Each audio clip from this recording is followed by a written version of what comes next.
Hello everyone, square এক্সপ্রেসে সবাইকে স্বাগতম জানাচ্ছি। আজকের ভিডিওটিতে আপনারা যে পার্সেলগুলো দেখছেন, এই পার্সেলগুলো মূলত আজকের শিপমেন্ট, যেগুলো আমরা প্যাকিং কাজ সম্পন্ন করে ওয়্যারহাউসে বুকিংয়ের উদ্দেশ্যে পাঠিয়ে দিচ্ছি। এখানে যে পার্সেলটি দেখছেন, এটি কানাডাতে পাঠানো হবে, এটিও কানাডাতে পাঠানো হবে এবং এটিও কানাডাতে পাঠানো হবে।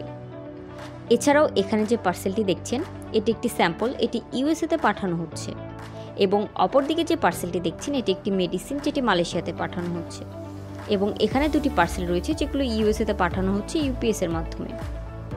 আমাদের অফিসটি মূলত ঢাকা উত্তরাতে। আপনারা যারা ঢাকার বাইরে থেকে প্রোডাক্ট দিতে চাচ্ছেন, তারা সুন্দরবন বা এসি পরিবহনের মাধ্যমে আমাদের অফিস অ্যাড্রেসে বুকিং দিয়ে দিতে পারেন। দেন আমরা হাতে পাওয়ার পর আপনার লোকেশন অনুযায়ী হোম ডেলিভারি দিয়ে দিব। এটি মূলত আমাদের ওয়্যারহাউস, যেখানে আমরা আমাদের পার্সেলগুলি যত্ন সহকারে প্যাকেজিং করে থাকি এবং ওয়্যারহাউসে বুকিংয়ের উদ্দেশ্যে পাঠিয়ে দিই। আমাদের অফিসটি মূলত Uttara Rajlakshmi Bailey complex, lifted 2, হাতের বাম পাশে। আপনারা যারা বিশ্বের বিভিন্ন দেশে প্রোডাক্ট পাঠাতে চান, তারা দেরি না করে এক্ষুনি স্ক্রিনে দেওয়া নম্বরে যোগাযোগ করতে পারেন। ধন্যবাদ সবাইকে।